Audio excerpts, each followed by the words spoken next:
Minisitiri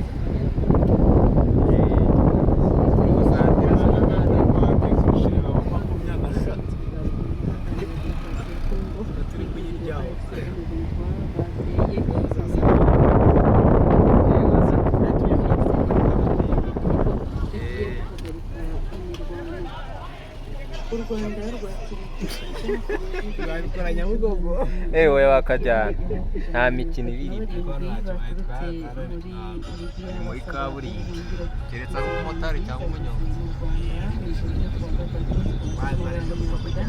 aha yewe ni siporo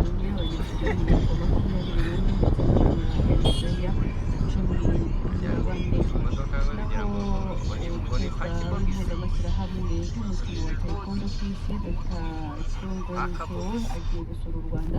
azanasura Mahama Taekwondo Academy akanaganira